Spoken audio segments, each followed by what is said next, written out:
Ok. Você fala, a gente tá aqui parado.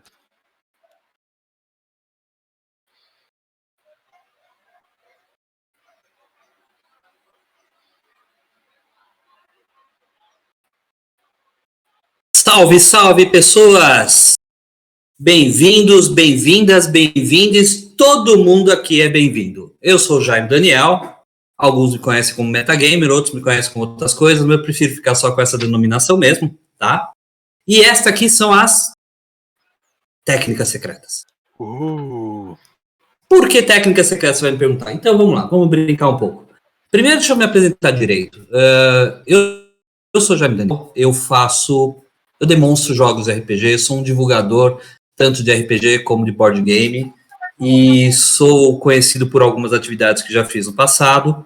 Talvez uma delas mais recente, de mais relevância, seja o Dia Nacional do RPG. E eu realizo, tempos em tempos, oficinas de narradores de RPG, com o objetivo de trazer mais narradores para o hobby, né? E, ao mesmo tempo, também ajudar aqueles narradores inexperientes, um pouco inseguros, a desenvolver melhor a sua técnica. Eu não falo de combos de regras, eu não falo de questões de sistemas, eu falo especificamente da dinâmica de uma mesa de RPG. Como é mestrar, como é se enturmar com os jogadores, como você pode desenvolver melhor a sua história e a dinâmica na sua mesa de RPG. Com isso em mente, eu tenho feito essas natas e um dia apareceu uma piada sobre as técnicas secretas do RPG. Não vou fazer propaganda de ninguém, mas alguém ficou falando que estava querendo divulgar as técnicas secretas. Ora, fala sério.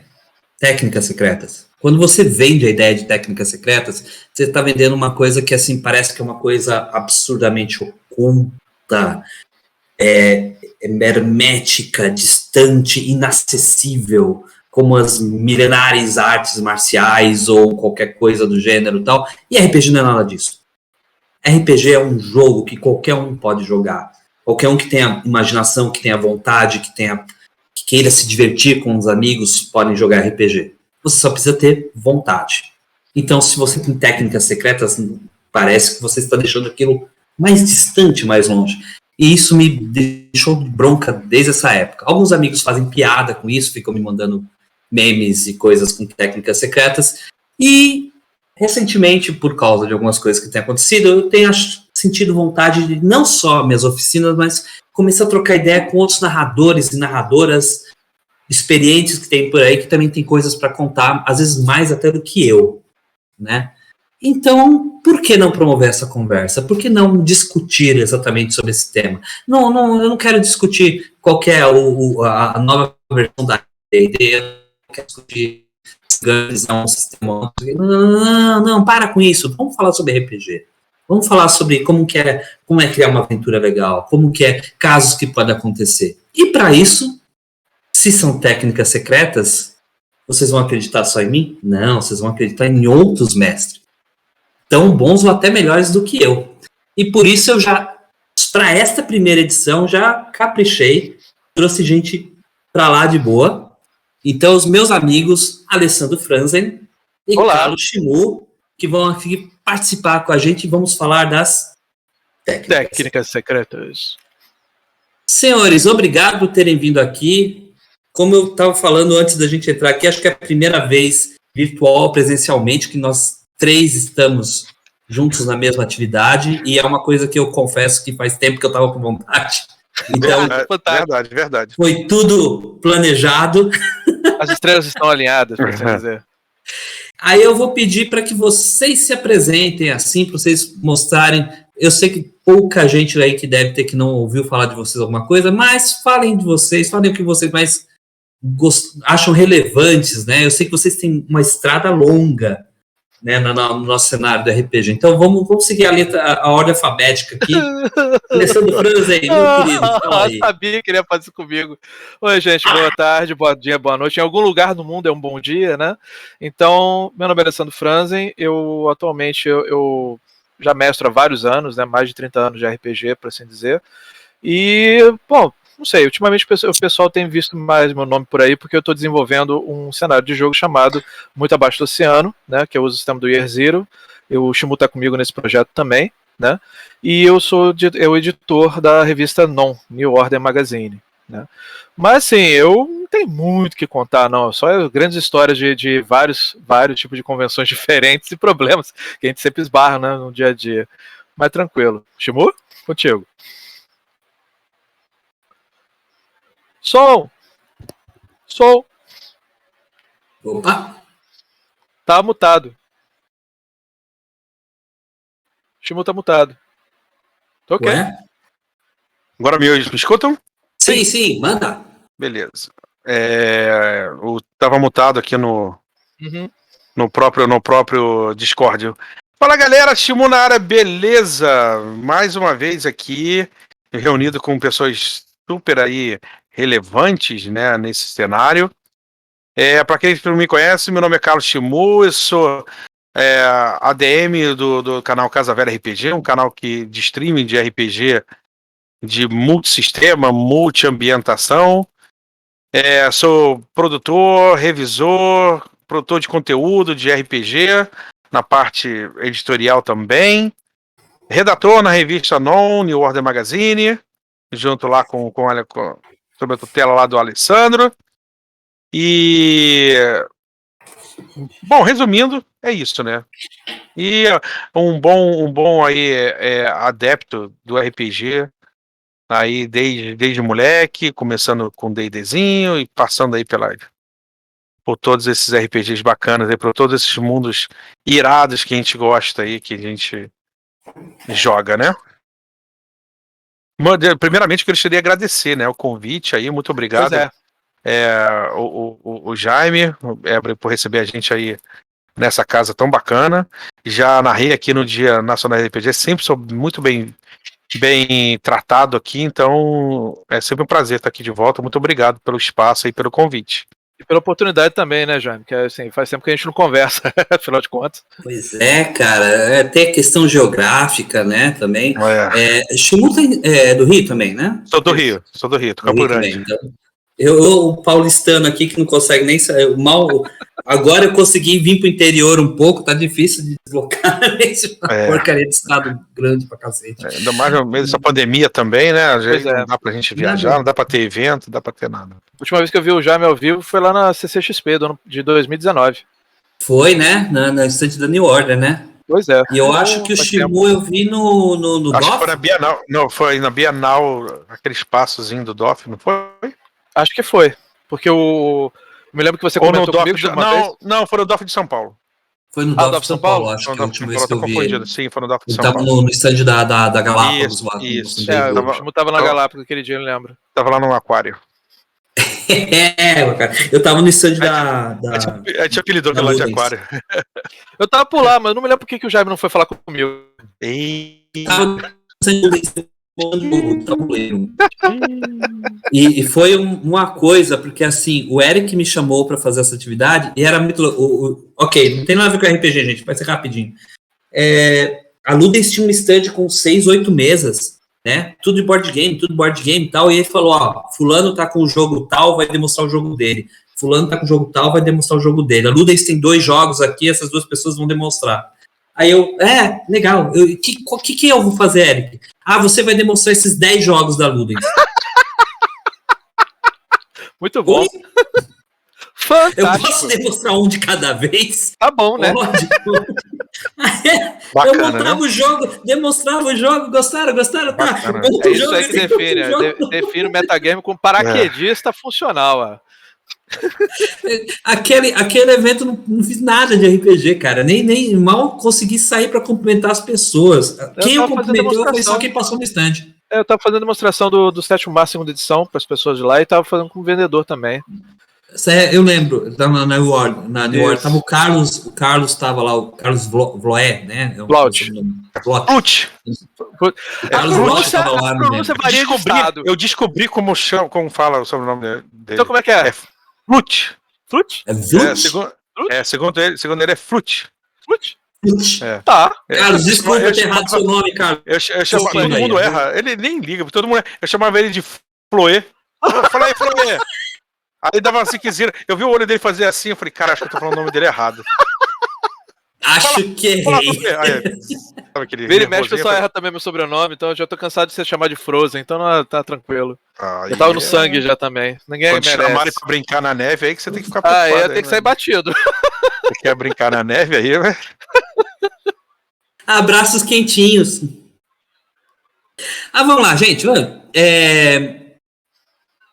O tema, o Técnica Secreta sempre vai ter um tema, né? Desculpa interromper, mas pra hoje... mim... Desculpa interromper, mas agora a câmera do Jaime pra mim tá congelada. Congelou também. Congelou. Tá num sorriso fantástico ali. Ficou bacana na foto, mas tá congelado. Eu não sei se... O tema hoje, gente, é RPG. Narrar RPG é perícia ou talento? Eu falo isso pelo seguinte, eu tava lendo... por causa das oficinas, né, volta e meia, umas ideias, o livro que eu tô escrevendo, eu tava lendo aquele livro do Robin Laws, Peraí. Robin Laws of Good Game Mastering. Né? Sim. E ele fala isso uma hora. Ele tem uma frase assim sobre. Ele questiona se RPG é perícia ou talento. E eu fiquei. Além do que, né? Perícia, talento e tal, não sei o que, a chamada é divertida. E são coisas diferentes, né? E eu fiquei com isso na cabeça. Então eu achei que era um bom tema para ser o nosso primeiro aqui para discutir com vocês. Nada como Mariana, né, Chimu? Pô, mas tem que botar pra ferrar logo mesmo, entendeu? Tem que botar no caldeirão mesmo. Senão não tem. Eu vou acordar hoje pra fazer diferente. Na hora da carteirada, eu jogo desde que tudo era mato, né? Então agora toma aí também, mesmo. Pensa não. Tá certo. Cara, eu vou startar isso daí. Eu acho que. Eu sempre vi o RPG como degrauzinho, sabe? Então, o que acontece? Primeiro você tem o primeiro contato, depois você vira jogador casual, aí depois você vira um jogador mais comprometido. E desses jogadores comprometidos, né, um ali desperta, eu queria fazer isso. Se fosse eu faria assim. Sempre começa com um pensamento assim, se fosse eu botaria isso. Se fosse eu, que ideia bacana, isso ficaria legal se eu fizesse. Então, eu acho que se tratando de perícia ou talento, eu acho que aí o talento é muito menos relevante. Obviamente, a pessoa que tem, né, uma boa dicção, né, tem uma boa expressão, né, a gente pode aí destacar o fenômeno Mercer, né, do Matt Mercer, que é um cara muito expressivo, né, faz parte da profissão dele, então ele tem um certo talento, tem skill também ali, óbvio, mas tem um talento próprio e tal. Eu acho que ele é muito mais, eu acho mais relevante a perícia. Né? Só com horas rodadas é que você vai ganhando cancha, vai ganhando nível de improvisação e você vai se ficando mais à vontade. Porque a questão de uma oratória, seja em RPG ou qualquer tipo de outra atividade que use oratória, quanto mais você estiver à vontade, mais você consegue desenvolver a sua narrativa ali, o que é passar o povo, e você tendo a vontade, a tua cabeça cria, a tua cabeça acompanha, daqui a pouco você nem sente mais, né? Que tá falando num auditório, por exemplo. A primeira vez que eu fui me apresentar no auditório, caraca, eu caguei horrores, sabe, assim. Sabe, eu tremia, porque, eu nunca tinha ido no auditório e ia me apresentar para 500, 600 pessoas, né? E tava lotado, tinha gente em pé. Eu falei, caraca, meu Deus, que eu vou falar uma merda. Eu vou falar uma merda, maluco. Eu vou falar alguma coisa que ninguém vai fazer, né? Eu vou falar alguma besteira.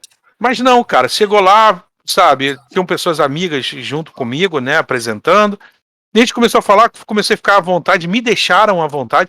E, cara, quando eu vi, parecia que eu tava numa roda de bar, entendeu? Então, as pessoas interagindo, né? Então eu acho que é muito mais perícia adquirida com o tempo, né? Com ali a quilometragem, assim pode dizer, do que talento, tá?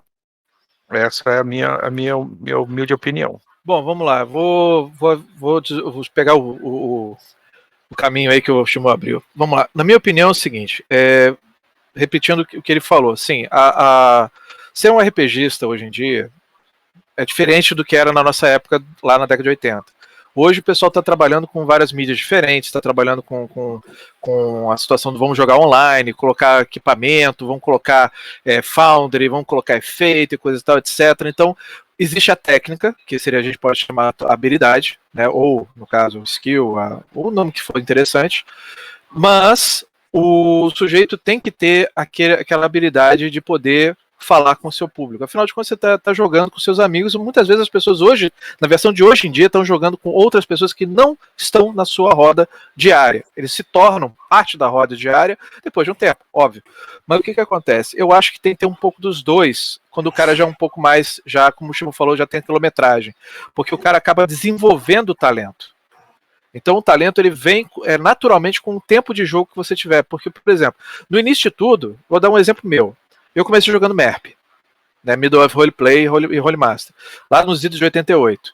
Então, eu era um player casual, que entrei no grupo, comecei a evoluir como jogador e me interessei por causa de Tolkien. Eu comecei a me interessar na leitura, comecei a me interessar em aprender as coisas e resolvi já pular para o processo, assim, menos de, 2 meses jogando, eu já pulei para a mesa com o mestre para tentar a minha sorte. Foi um desastre. Mas tudo bem, acontece. As pessoas que estavam jogando com um outro cara, o cara era mais desenvoltura e tudo mais, tudo bem, né? Só que, com os anos passando, a gente vai adquirindo um pouco mais de experiência, né? Aí, aos poucos, você vai aprendendo coisas, aprendendo ideias, vendo como é que os outros fazem, até que um belo dia o cara os seus amigos chegam para você e falam, olha só, é maneiro as tuas ideias, mas você está precisando melhorar. Aí, sabe o que eu fiz? Parei de fazer o que eu fazia antes, que eu era muito inspirado no cara que me ensinou a jogar, né? E eu comecei a fazer o meu jeito. E eu mudei tudo. O jeito que eu fazia uma aventura mudou, eu deixei uma coisa mais diferenciada, em vez de fazer um texto narrativo de ponta a ponta, como eu fazia muito, que demorava pra cacete, eu comecei a transformar a coisa em notas pessoais, do tipo, e pessoas que pegam meus cadernos, sim, cadernos, senhoras e senhores, são um momento assim, entendeu? Escuto com caneta, coloridinho, com caneta azul, vermelho e tudo mais. Qualquer um que pega os cadernos pode mestrar a aventura, porque lá tem notas, não são uma coisa engessada, como eu fazia antes. Eu tinha uma técnica Railroad no início e depois eu passei para Sandbox depois. Isso foi uma evolução. Isso é talento? Não, experiência. Né? Isso é diferente. E eu concordo com o seguinte fato, que as pessoas vão aprendendo, mas eu acho que tem que ter um pouquinho dos dois para poder nivelar. Porque, como eu falei, você vai aumentando a sua técnica, muitas vezes a pessoa também tem que começar a desenvolver. Em algum momento ela vai brilhar. Vai dizer assim, olha, eu sei fazer uma coisa que os outros não fazem. E aí surge o talento. Porque esse papo, cara, uma coisa que eu detesto uma frase que surgiu uma época, vocês me perdoem, mas existe uma frase que eu acho horroroso. Diz que talento é esforço da pessoa. Não é exatamente isso. Tem gente que já nasce com uma facilidade para aprender certas coisas. Outras, as pessoas trabalham para chegar lá, tudo bem, mas não é 100% esforço, entendeu? Ninguém vai ficar batendo cabeça o tempo todo numa coisa que de repente ele não consegue fazer, mas de repente ele descobre que tem um caminho mais fácil e sim, aí nasce o talento. Então, eu acho legal isso, né? Então, peraí, Franz, aproveitando que você falou, né? Então, vamos lá. E como que foi, por exemplo, o momento que você recebeu a primeira crítica? Simples. Eu parei um minuto e falei, tá, e aí, gente, o que vocês querem falar comigo? O pessoal chegou pra mim. Eu jogava às vezes na época, e fala, pô, é legal, as histórias de suas ideias são legais, mas quando aconteceu tal coisa, você tava engessado, e, tipo assim, você não deixava o cara sair daquele momento, né, que foi apresentado. Então, para facilitar, você podia, fazer assim, escutar a base do que o pessoal tá falando, e aí foi um momento que eu cheguei e meio que rasguei aquele roteiro anterior que eu tinha. E aí eu comecei a fazer anotações.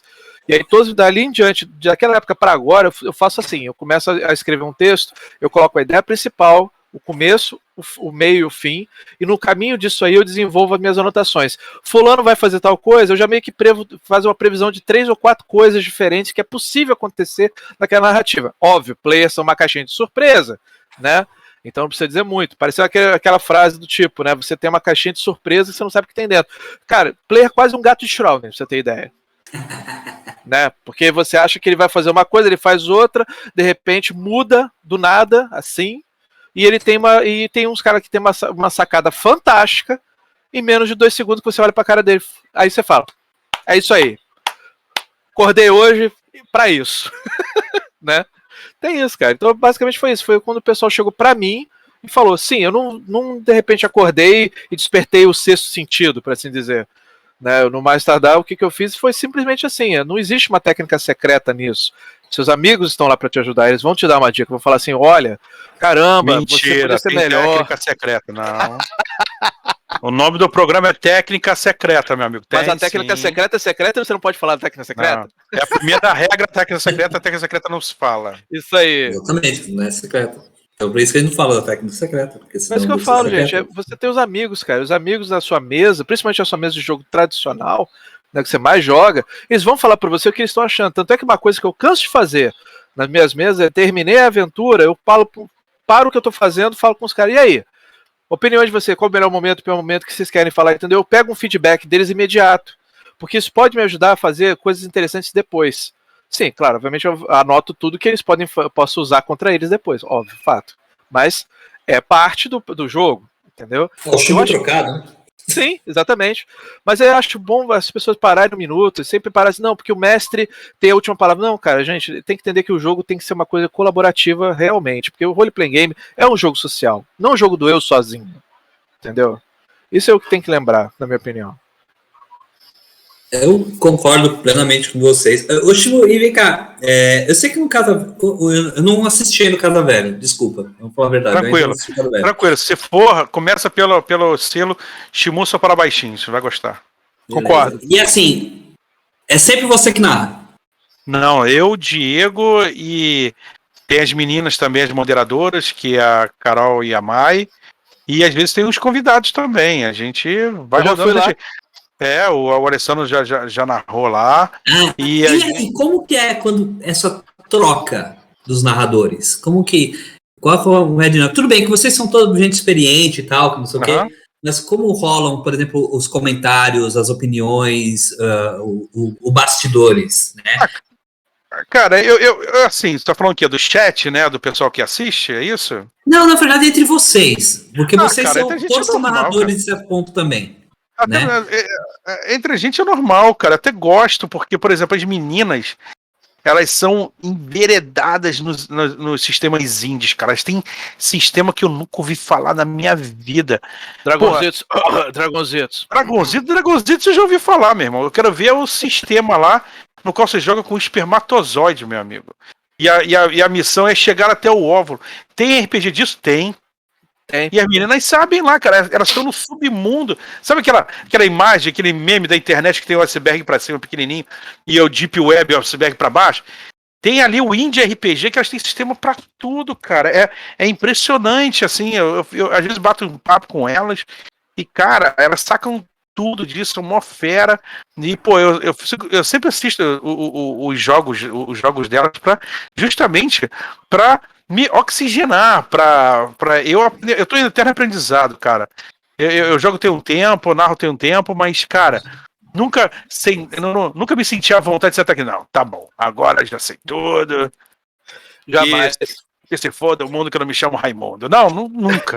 Entendeu? Eu sempre gosto de aprender, aprendo com essa galera mais jovem. Eles trazem umas dinâmicas diferentes, eles trazem sistemas diferentes, sabe? Pontos de vista diferentes que eu falo, cara, que legal, cara. É muito bacana. Vejo as pessoas convidadas também com muito empolgação, porque, assim, por mais que a gente narre há muito tempo, a gente tem mais ou menos ali uns 6 ou 7 sistemas que a gente orbita ali entre, que é mais fácil e a gente tem ideias melhores, sabe? Mas aí, pô... Pois é, cara, aí vem um cara narrar GURPS, eu não sou chegado a GURPS, vem um cara narrar GURPS lá, eu acho fantástico, entendeu? Ou outro sistema generalista, né, como Fate, né, e GURPS, né, e... Cara, eu acho fantástico, eu acho muito legal, a gente recebe muito bem, a gente curte, eu e o Diego e o Bruno, né, nós somos 3 mestres lá, eu e o Diego mais do que o Bruno fica ali mais no backdoor, né, com as redes sociais e tal, e a gente gosta muito, eu gosto pra caramba, principalmente quando vem assim, um cara que tá no chat, aí o cara passa a ser um um cara que assiste mais, aí daqui a pouco ele tá jogando com a gente, se torna um padrinho.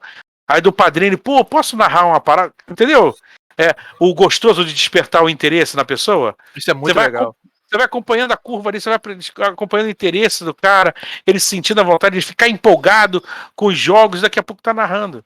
Isso aí acontecia bastante nas convenções, quando vocês iam na convenção e você encontrava um mestre diferente que não conhecia, e o cara trazia um sistema diferente, tirando o famoso feijão com arroz, que era D&D, o Mundo das Trevas, né? E assim você chegava e você aprendia coisa nova, isso fazia um estímulo legal.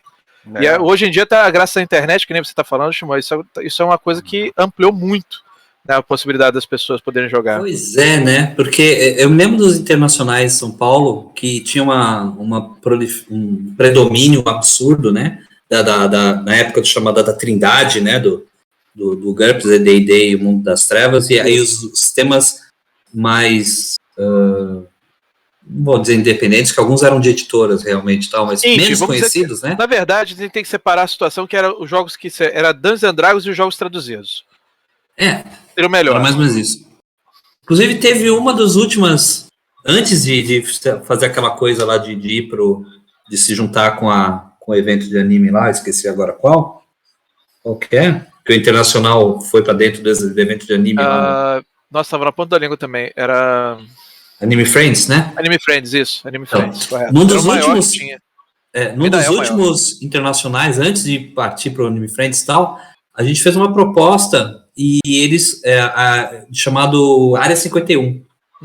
Eu acho que eu lembro disso. E aí, o que era? Quando você queria jogar um jogo que é diferente daquilo, porque assim, você tinha aquela fila enorme de inscrição.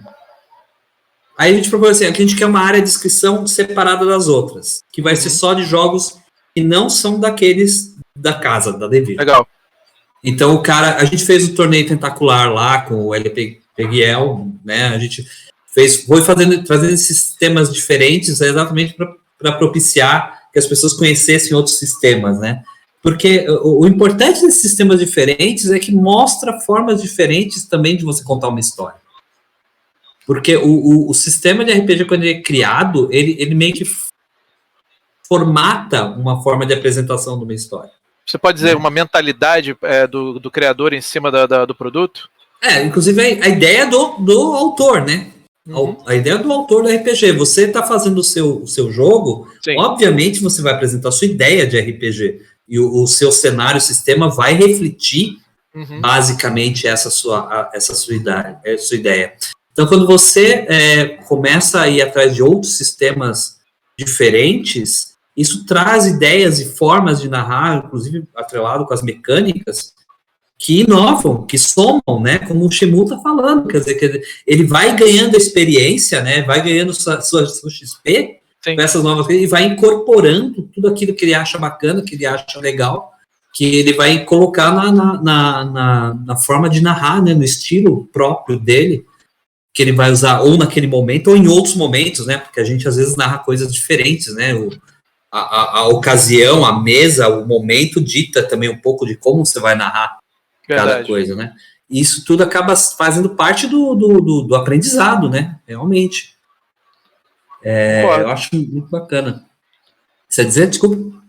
Não, tô falando, concordo com isso, que realmente isso é verdade. As pessoas hoje em dia, elas têm a tendência de procurar mais coisa, apesar da... Bom, vamos tocar nesse assunto, né? Pirataria existe, as pessoas procuram pela pirataria primeiro, para poder ter uma possibilidade de entender o que fora, porque não vê o Brasil, a licença, o pessoal que não tem interesse, mas você tem uma quantidade muito grande, um mercado enorme lá fora. Não mas só americano. Assim, fazer só uma pensa, já te interrompendo, claro. A pirataria, eu vou dizer para vocês, ela trouxe uma coisa de bom. A gente tem que sempre olhar o lado positivo das coisas, né? Por quê? Existe uma fatia das pessoas que baixava jogo para conhecer.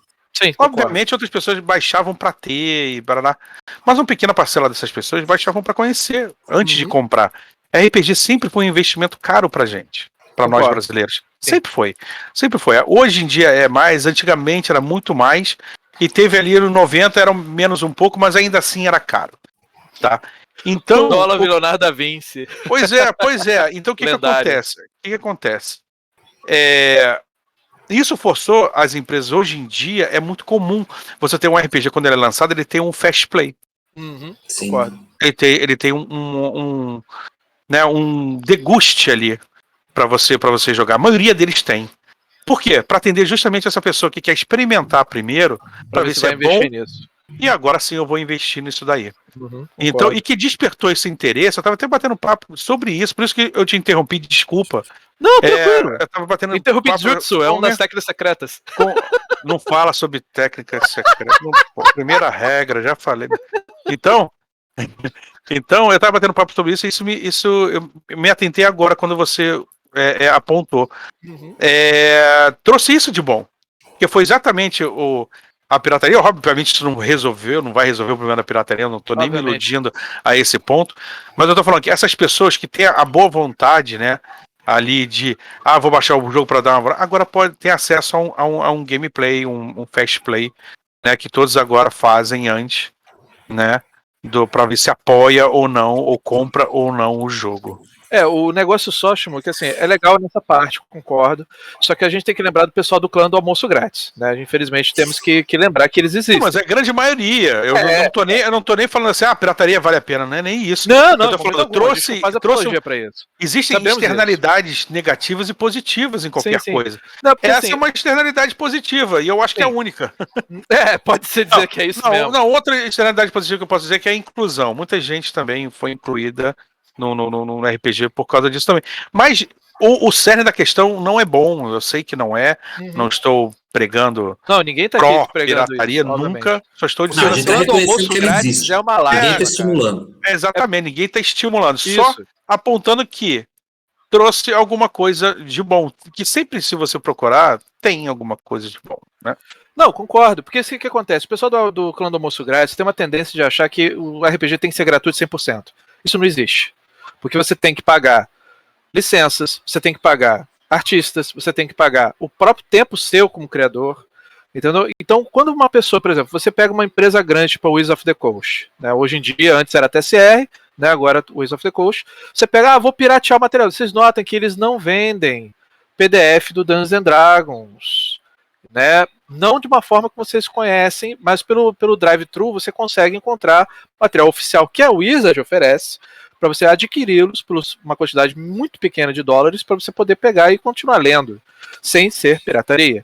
Mas você tem a galera que está muito empolgada e quer a coisa acontecer, eu vou pegar o livro, vou traduzir de forma qualquer, ignorando qualquer tipo de coisa envolvendo a tradução correta, né? Cria-se regras alopradas e o pessoal chega e difunde. Aí causa o problema da fulano pegou o PDF traduzido, não comprou o livro, e tá jogando disso, tá jogando de forma errada. Aí você vê que o cara tá fazendo errado a regra, quando esbarra com outros caras, começa a discussão e bababá. É bom de um lado, que o cara consegue realmente pegar o material, que nem você falou, mas é ruim ao mesmo tempo, porque muita gente... As pessoas não saber inglês, saber chinês, saber qualquer coisa, no caso, qualquer outro idioma, sem ser o português básico. E muita gente mal sabe o próprio, né?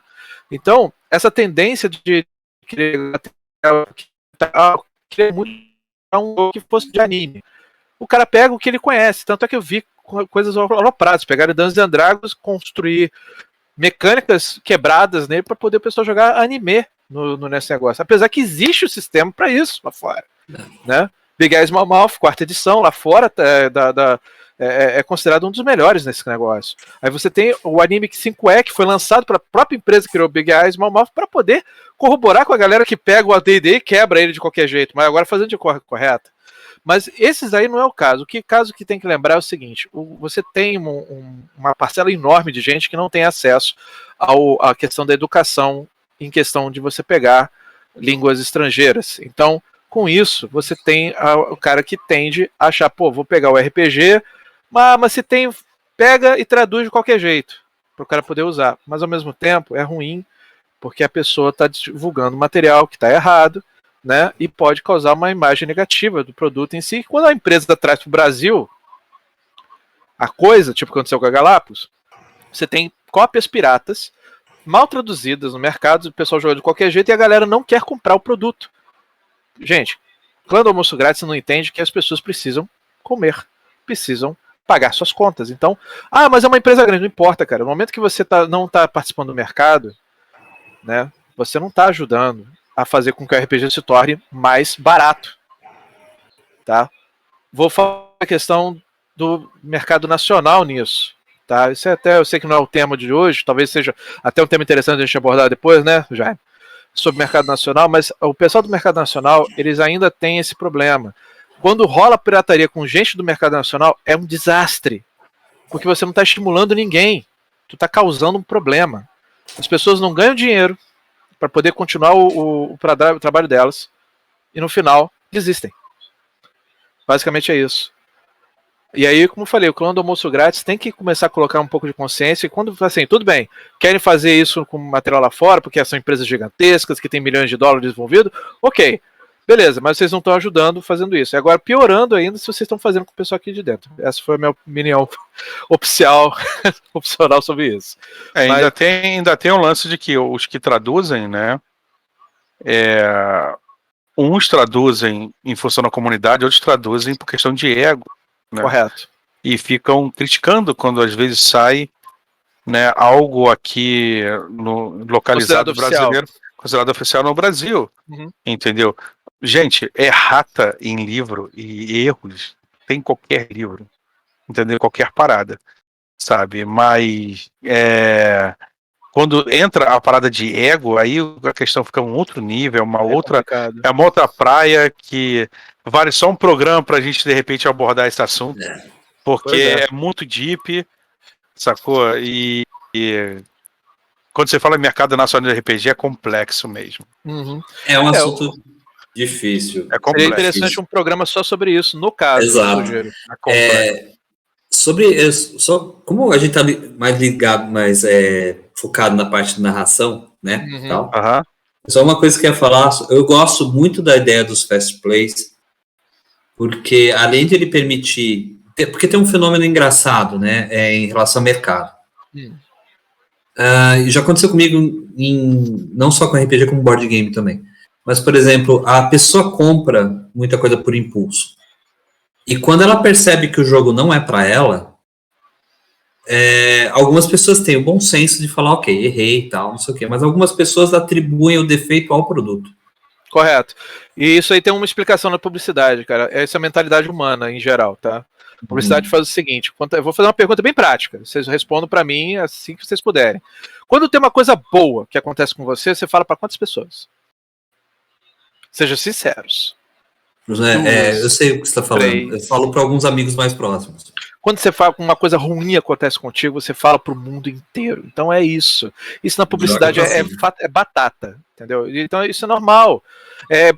Não é uma condição do consumidor, é uma questão humana. Sabe por quê? Porque desgraça vende, meu. Desgraça vende. Os telejornais vivem disso. Os telejornais vivem disso. Desgraça vende.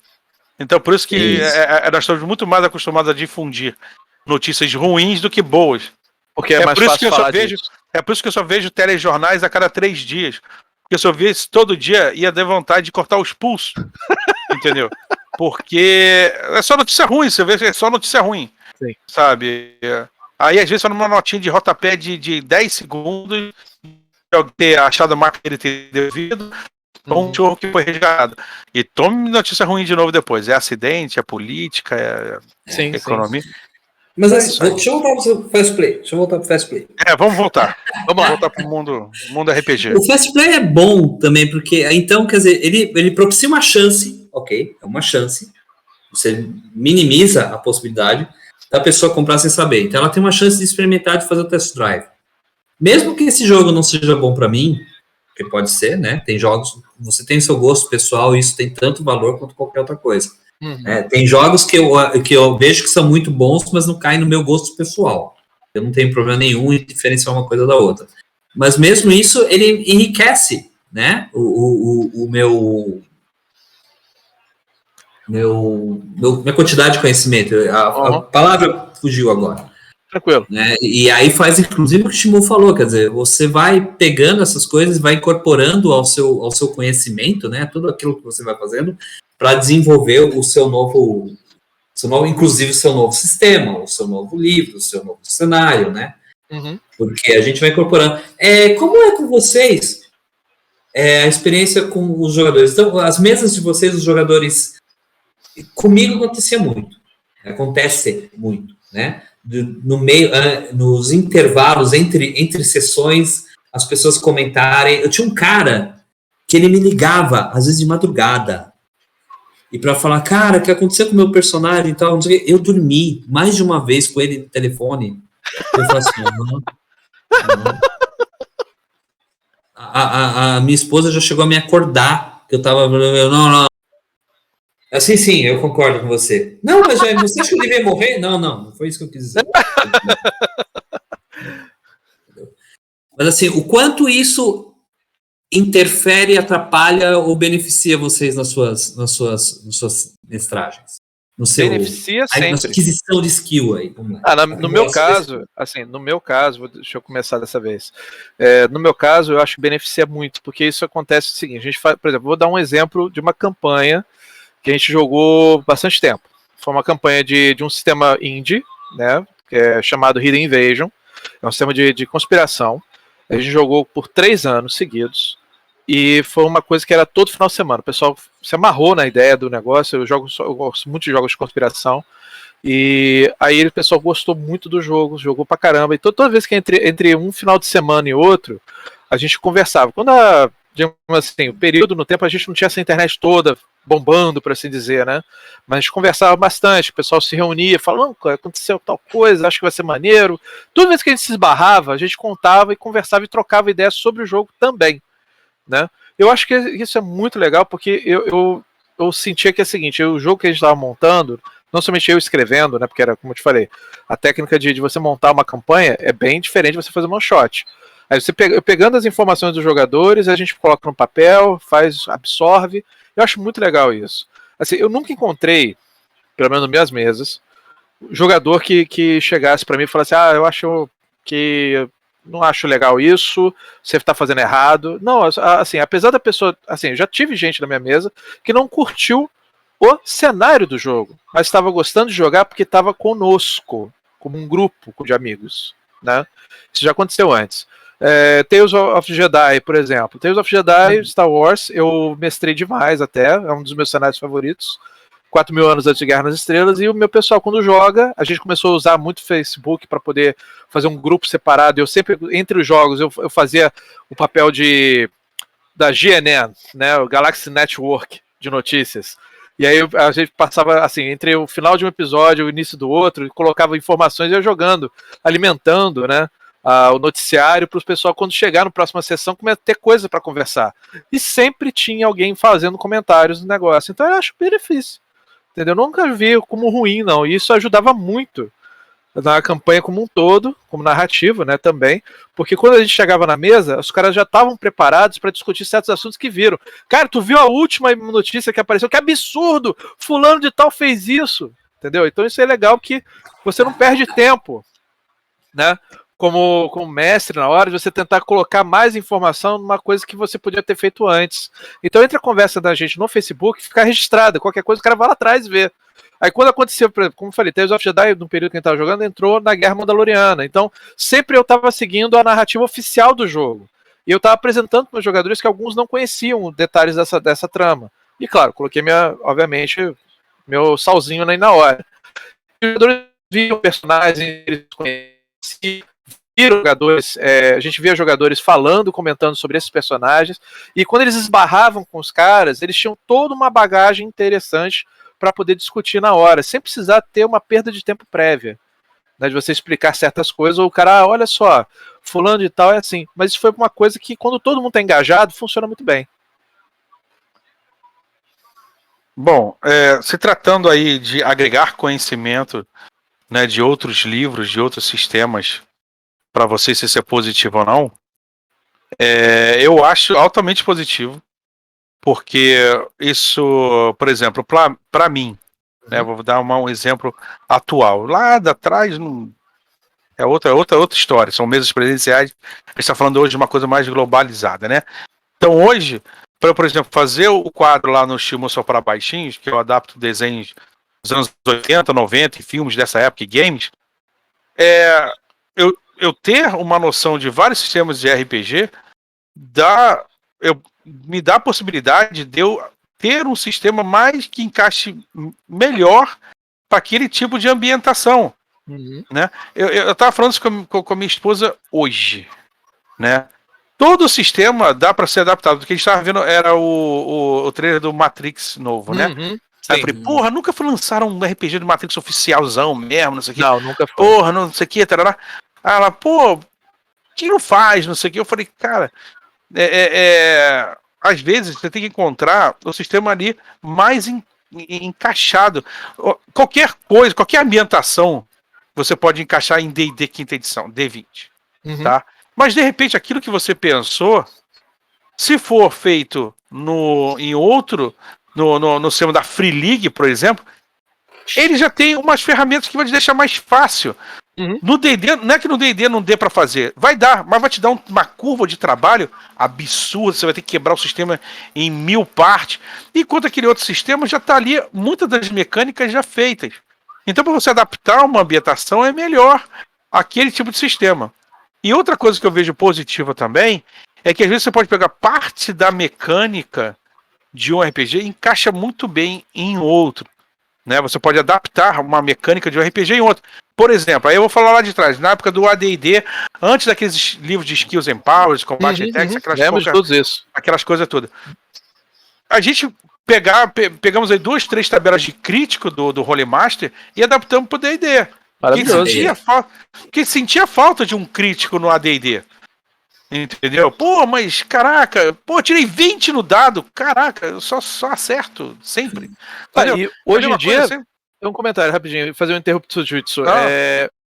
Só um comentário. Hoje em dia, para esse tipo de jogo, no caso do Holy Master Merp, você tem um jogo que saiu agora, né, Shimon? Sim. Against Dark Master. Against Dark Master, tá em financiamento, né? Pela Macaco do Mal, não é? Isso. E ele traz essa coisa que o Shimu tá falando para a era moderna. Mas siga. É isso aí mesmo. E então, por exemplo, eu já vi um mestre, o Jorge Bonfim, né, conhecido como Brave Sword. Caramba, então, ele adaptou um jogo que eu joguei ao esquema de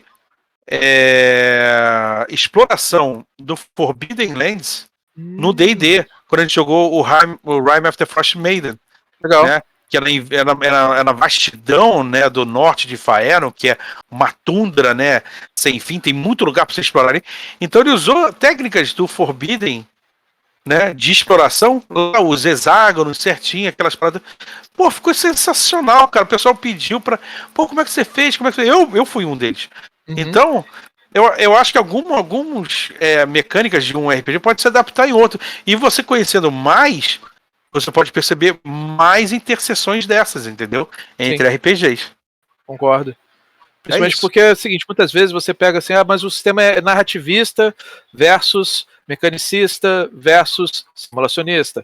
Cara, o problema é que não é questão da regra, mas eu acho que a essência do que está querendo ser transmitido de um lado a outro funciona.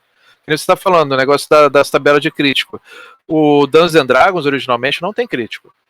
O AD&D ganhou crítico depois de muito tempo, mas quem criou os críticos foi a ICE, da Iron Crown Entertainment, com MERP, Middle of Roleplay, e Holy Master.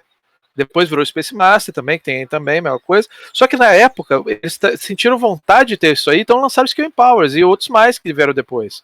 Mas você nota que tem épocas que volta essa questão da necessidade do crítico e horas que isso desaparece. Né? Hoje em dia você tem faz e o quê? Cartas de crítico para poder facilitar a vida. Sim.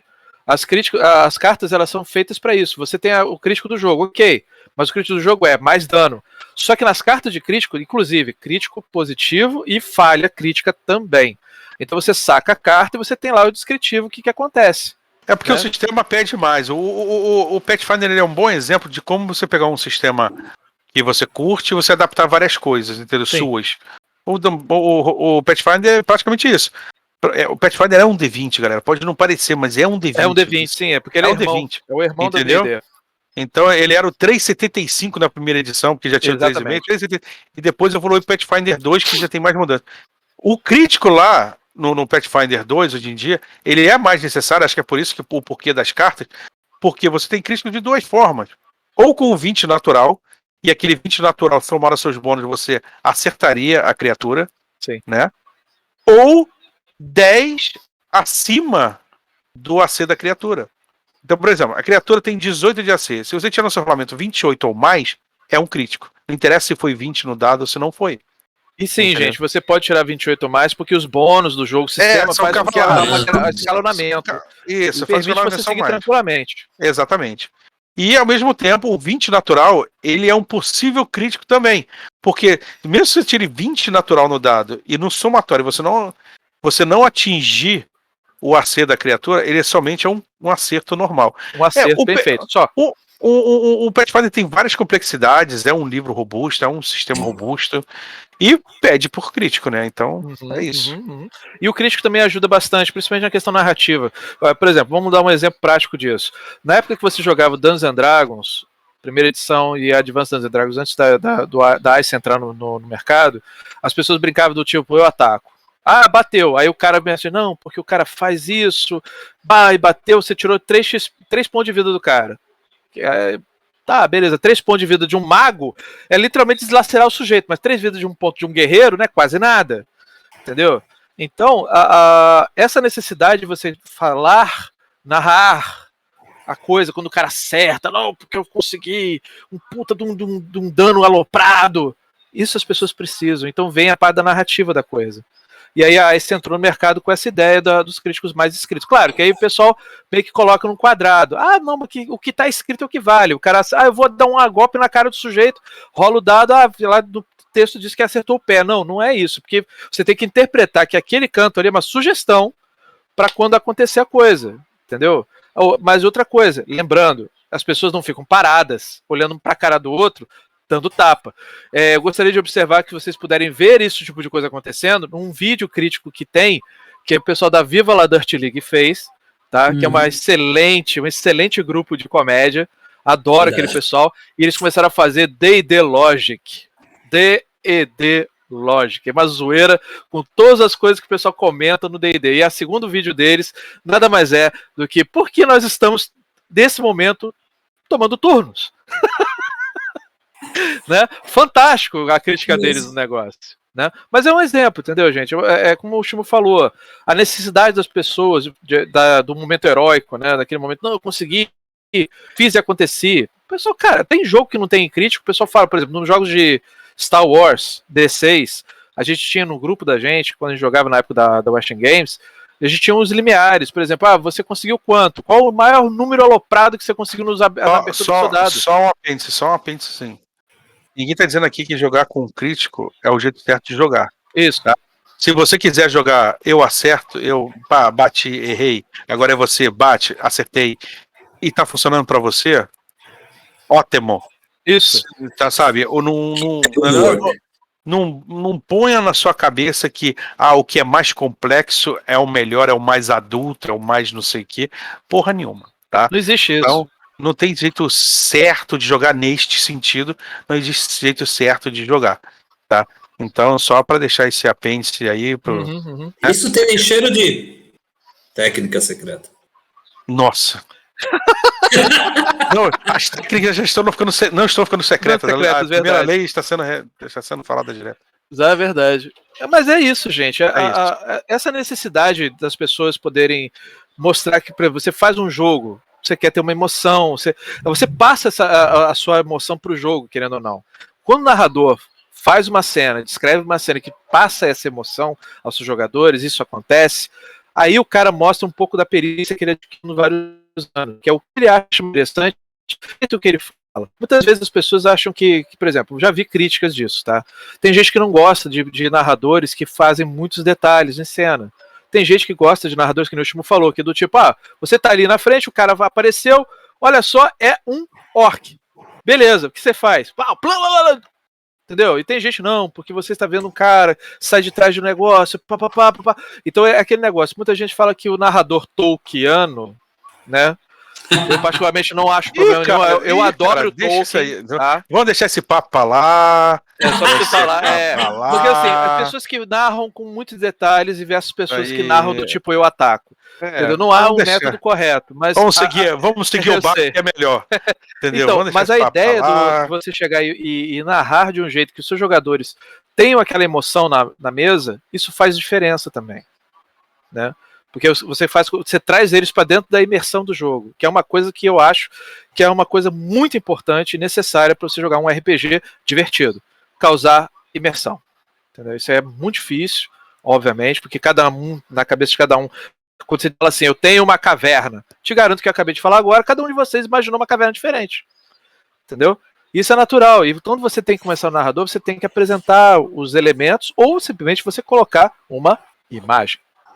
Né? Então são várias maneiras diferentes de você fazer isso. Isso aí é o momento que você tem a sua experiência de jogo e o jeito que você cria, aí vem o talento, para você poder chegar e contornar um problema de comunicação entre você e seus jogadores. Eu gostei do que você falou, Franz. Na verdade, o ideal do narrador é ter uma combinação dos dois, né? Claro. Então, pode ser que você tenha ou não um talento especial. Pode ser que sim, pode ser que não. Eu me lembro do Douglas 3, não sei o quanto vocês conheceram o Douglas 3, o antigo D3, que trabalhou com a Devir e teve a editora que publicou em Nomine. Esqueci agora o nome da editora. Cacete. Tava na ponta da língua, mas segue. Bom, ok, segue o jogo. O D3 tinha um talento, mas era um talento, porque ele contava a história e as pessoas ficavam olhando e assistindo, e às vezes ficavam mais assistindo que jogando. Bacana. Mas era uma questão do talento dele. Acho que não era nem tanto da perícia dele, porque o D3 também não mestrava tanto assim que eu sabia. Enquanto que eu tenho outras pessoas que talvez não sejam tão expansivas, e aí é o ponto que talvez pegue para muita gente, né? Quando eu estava na Ludus Culturales, na ONG, lá de 2003 a 2007, eu tinha uns narradores que, assim, você tenta não julgar, óbvio, né? Mas você olha e fala, cara, esse cara mal fala. Esse cara nem fala comigo. Como é que ele narra, né? Eu ficava assim e tal, e aí eu ia botar o cara na mesa e ia olhar, tal, não sei o quê. Na mesa era a segurança. Na mesa ele sentava com o estilo dele, com a vozinha ritmada dele, ele ia narrando e tal, não sei o quê. Ele dominava aquele estilo de narrativa, né? Ele ia desenvolvendo naturalmente, e a gente só foi trabalhando depois algumas sugestões que a gente foi fazendo, que a gente foi percebendo, para ele incorporar no estilo dele, não para ele mestrar diferente, sugestões de pequenas coisas. Então as minhas primeiras experiências foram meio traumáticas também. Eu acho que a mais engraçada foi a minha primeira oficina de narrador. Nossa. Cara, a primeira oficina de narrador que eu fiz fora do Projeto Céu, que eu não vou falar nisso agora, porque ele vai demorar, claro. Mas foi na Biblioteca Monteiro Lobato. Essa história eu adoro contar. Isso foi provavelmente no ano 2004, 2005. É a primeira vez que eu fui oficina de narrador fora dos projetos normais da Ludus. E foi na Biblioteca Monteiro Lobato. Então tem um momento, naquela época, eu fazia muito essa análise da jornada do herói. Né? Então vamos fazer a jornada do herói, vamos analisar tal, não sei o quê. E tinha uma coisa engraçada, eu não tinha lido Tolkien. Na verdade, eu tinha lido o terceiro livro do Tolkien, que era o único que tinha no tribunal onde eu trabalhava. Eu trabalhava no Tribunal da Sociedade Civil. Por algum motivo muito estranho, a biblioteca tinha 3 exemplares diferentes do terceiro livro. Não sei, mas tinha 3 e eu olhava os outros, não tem. Tal. Então, vou ler essa droga mesmo, o terceiro mesmo. Tá certo, é o que tem. E aí o que acontece? Eu tô no meio da oficina e falo, gente, vamos fazer e a Jornal do Herói escolhe um filme, né? E ele falou, Senhor dos Anéis. E eu gelei. Oi? Eu gelei. Ops. Aí eu olho para Maria do Carmo, minha esposa, estava sentada no último banco, que foi no auditório da Biblioteca Monteiro Lobato. E eu olho dessa assim, ela só faz isso. Porque ela sabia que eu não tinha lido. Ela baixou a cabeça e ferrou. Aí eu... Ok! Manda ver, muito boa, gostei, eu adoro isso aí, vamos lá. Então vamos lá, fazendo análise da jornada do herói, o primeiro elemento é o mundo comum. Bom, primeiro a gente tem que escolher um personagem. Escolha um personagem, que não sei o que, o Frodo, Aragorn, sei lá quem escolher, não lembro mais. Tá bom, esse é o personagem, vamos ver, pá. Legal. Então, qual é o mundo comum do Frodo? Qual é o mundo comum do Frodo? Aí todo mundo respondeu. Eu não sabia. Tá certo? Aí eles foram respondendo, eu fui incorporando e fui falando que não sei o que, ok. Deu uma de Rolando Lero. Deu uma de Rolando Lero. Amado mestre. Amado mestre. Totalmente, velho. Totalmente. E fizemos uma análise de jornada do herói todinha, tal, não sei o que tal. Mano, terminou a oficina, eu recebi cumprimentos de como eu conhecia bem o filme. Eu, assim, pois é. Isso chama-se... A Maria estava indignada. Ela olhava assim e falava... Parecia um Mr. Bean, sabe? Você agora que está vendo ou escutando esse podcast e estava lá, saiba que você foi enganado. Você foi tapeado. Sumariamente enganado. Eu não sabia a porca. Você foi tapeado. Você que apertou a mão dele e falou... Cara, esse cara sabe de todo. O cara... Mas ali foi uma parte que isso eu aprendi ali. Porque eu falei assim, ok, eu tenho que fazer as pessoas participarem mais da oficina. Uma coisa que eu não tinha me tocado nas primeiras oficinas que eu tinha feito no céu. Eu falei assim, ali eu comecei a incorporar essa parte de fazer o jogador, inclusive, participar do jogo. Uhum. Que até então eu era um narrador meio todo-poderoso. Realmente era um narrador todo-poderoso. E ali eu falei assim, pera... Vamos trazer esse cara. Eu não sou da década de 80 como o Franzen, eu sou um cara mais novo. Eu sou um rapaz, né? Novinho e tal, não sei o quê. Então eu sou um narrador mais novo. Mas ali foi que eu percebi. Então, quer dizer, você pode ter talento. Lógico que você pode ter talento. Pessoas têm talentos diferentes, tal, não sei o quê. Mas a aquisição da skill, da perícia é muito boa. E se você tem o talento de aprimorar a sua perícia e incorporar o seu negócio, caminho feito, cara. Caminho feito. Concordo também. Ótimo. Mas é muito bacana. Essas experiências são essenciais. Eu acho que falta isso, sabe?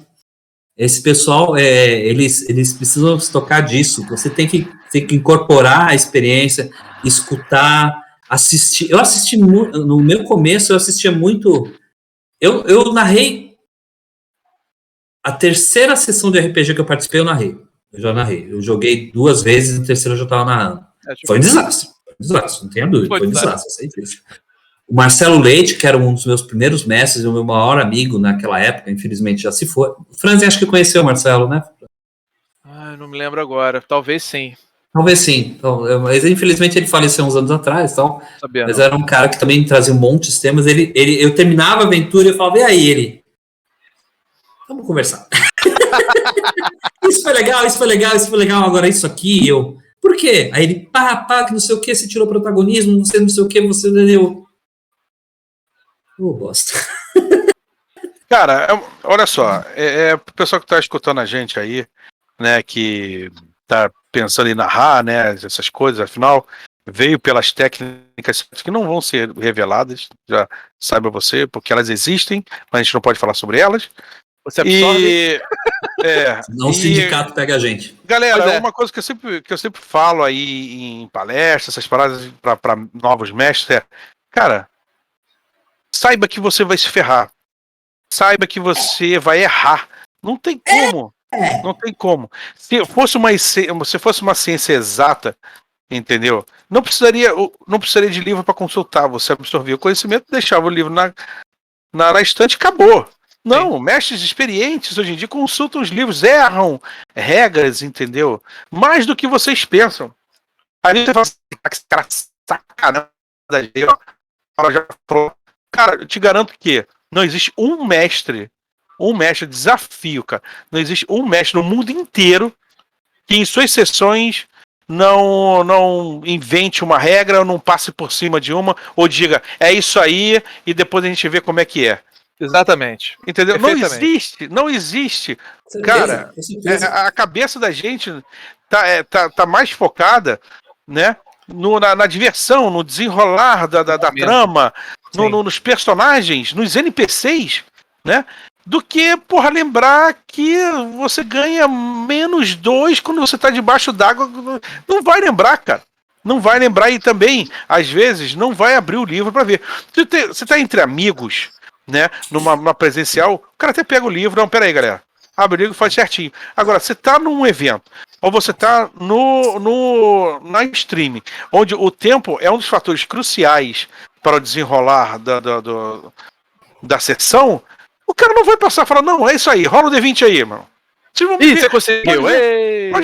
Pode ver todos os vídeos que eu já fiz. Se não tem, eu falar, rola aí o D20. Rola o D20 do RPG aí. Rola um flat D20 aí. Por quê? Porque eu não lembro da regra e rola aí, cara. Entendeu? Eu não vou ficar me prendendo a esse. Não estou dizendo que as regras não são importantes. Muito pelo contrário. As regras são essenciais. Porém, não ao ponto de travar o jogo. Sabe? Você então, mestre novo, você vai errar, você vai ter uma tendência a querer controlar tudo, entendeu? É por isso que eu vi até o Cancela falando, né, sobre a questão de agência, né, tirar o protagonismo, a agência. Então, você vai às vezes fazer um railroad tão ferrenho ali, né, que você vai, às vezes, tirar um pouco do protagonismo dos personagens, vai tirar um pouco da agência deles, mas isso é normal. É uma curva de aprendizado. Não tenha medo. Mestres experientes erram pra caramba. Você também vai errar no começo. Todo mundo erra, não importa. Você não é perfeito. Entendeu? Então, caras, não acho que a gente tá aqui falando com vocês que estamos em um nível Super Saiyajin nível 4, entendeu? Que a gente não erra nada, e todo o sistema que a gente sabe todas as regras de tudo. Não existe. Não existe. Vou completar mais uma coisa que o Shimo falou. É o seguinte. Meu caso. Né? O Shimo vai olhar pra minha cara. Não, ele vai falar isso. É o seguinte. Eu, atualmente, eu sou mestre de mais ou menos 115 sistemas diferentes. Mais ou menos. Eu não vou lembrar de 100% das regras de todos os livros que eu já li, de todos os 115 sistemas. E sim, esse número é real, e é isso. O que eu faço? Para evitar problemas e tudo mais, e depois na questão de manter o seu jogo fluindo, tem um seu amigo que tenha na mesa um conhecimento um pouquinho mais exacerbado, que ele está com uma mente diferente de você, está focado na história. Enquanto o mestre narra, seu amigo serve de companheiro de aventura e consultor de regras. Por isso que não é ruim você ter um advogado de regras na mesa. Faço isso direto, tá? Porque isso me ajuda muito, porque outra coisa importante, jogadores que têm essa habilidade são úteis no jogo, porque eles também vão estar junto com você. Eu tenho uma regra que vai beneficiar o grupo, tem uma regra que vai ferrar o grupo, não importa. Você vai fazer a situação e você fala, pô, e eu quero fazer desse jeito. Aí o cara, não, mas peraí, deixa eu ver se é isso mesmo. Aí o cara vai consultar pra você. De repente ele vai lembrar na hora. Cara, eu sinceramente, eu só paro a sessão de um jogo pra ver livro se a dúvida sobre aquela regra é crucial para o momento. Justo. Se não, concordo. Meu irmão, é isso aí. Rola aí, a gente vê depois. E às vezes até colabora com a história, né? Às vezes até exatamente. Faz desse jeito aí e a gente vê como é que é depois do jogo. Anota aí pra gente bater aquele papinho depois do jogo e ver como é que é de verdade. Porque você parar uma aventura no meio é um saco. Perde o ritmo. Você perde ali a parada. E acaba sendo um desrespeito com as outras pessoas também, né? Porque, tudo bem, tem um cara na mesa que tá na dúvida sobre aquele negócio. Mas tem os outros que não, né? Estão esperando. Peraí, a gente marcou semana passada pra eu vir aqui, eu deixei de ver não sei quem, né? Não vou assistir meu filme e tal, não sei o quê. Para com essa regra e joga esse dado. Exatamente. E como o Shimo falou, cara, as pessoas esquecem. Cara, eu tô jogando mesa de jogo, pô, tal coisa, fulano faz isso, coisa e tal. Aí, de repente, alguém na mesa, mas olha só, essa situação pode ser feita dessa maneira. Pode, então tá bom. Você trouxe o seu jogo, trouxe o seu jogador pra sua mesa, mais para dentro da situação, e você não somente não deixou ele deixar a presença da agência dele, né? Mas use, como é que é igual bebida, use com responsabilidade. Porque se existe uma coisa, acredite, pessoal, todo livro de RPG tem, você começa a ver ali nas páginas, agradecimentos a um monte de playtest. Essas regras foram criadas jogando pra cacete pra poder equilibrar o jogo. Exatamente. Então, essas regras aí não estão de sacanagem. O que a gente tá falando é se poder passar por cima e ver depois como é que é de verdade. E na próxima voltar e fazer certo. E fazer certo, beleza. Mas se for crucial para aquele momento do jogo, um conselho, né? Aí sim, pare esse jogo e veja. Porque as regras são sim importantes. Eu não sou do colégio que o principal é a diversão. Não sou. Já briguei na internet por causa disso. Não sou, porque as regras sim são importantes para o jogo. Senão não precisariam ser testadas. Era um fuzuê do caramba, todo mundo faz o que quer. E rola o D20. E rola o D20, ou rola os 2D6, ou rola quanto D6 for. Não é, galera. A regra é sim importante para o jogo, para o equilíbrio do jogo, tá? Não somente também, porque ele também causa a temática e também dá o jeito do que é o jogo foi originalmente proposto. Se tudo que você está fazendo e jogando tem um porquê existir, é que alguém treinou, né, testou, verificou, corrigiu e balanceou para você. Claro, existem jogos que não são simétricos. Por exemplo, existem jogos da época da década de 80, tipo os jogos da Palladium, se alguém lembrar. Rifts, por exemplo, é um jogo assimétrico, cuja intenção é o mundo é desbalanceado que nem o mundo real. Ponto, você joga por causa daquele jeito. E é isso. Porque, cara, aquele negócio, você não precisa chegar e jogar suas regras pela janela, fato. Porque senão você perde o sentido de você estar jogando aquele troço. Entendeu? O jogo existe com as regras para definir o cenário que você está jogando. O D&D é medieval, high fantasy, tem suas mecânicas. Beleza, mas se você quiser fazer um Pokémon, não usa D&D. Procura ver se existe outro jogo, sistema que faça isso igual. Isso a gente já comentou, né? Exato. Antes aí, entendeu? Você às vezes desvia tanto o jogo da proposta original dele, né? Que ele fica manco, né? Pois é. E aí acaba que você causa o que o Shimo falou, entendeu? Você acaba esbarrando com um problema, porque aí você joga pra cima as regras, e aí a pessoa pergunta, mas por que a gente tá jogando esse sistema se fulano ou ciclano desenvolveu um outro sistema de regra que funciona melhor pra esse? E aí... Ou então tá na dúvida, faz num sistema genérico. Isso, exatamente. Desculpa, Shimo, eu não estou dizendo que é ruim, mas eu não gosto de sistema genérico. Não gosto de GURPS, não gosto de Fate, não gosto, porque pra mim é igual pato, entendeu? Nada, anda, voa, mas nada direito, entendeu? Então, pra mim, como pessoa, como mestre, como jogador, eu não curto tanto RPG genérico, mas reconheço que para certos tipos de adaptação, para se adaptar, é uma maneira muito fácil, porque cobre, caminho, né? Cobre a maioria dos campos comuns de vários, né, sistemas.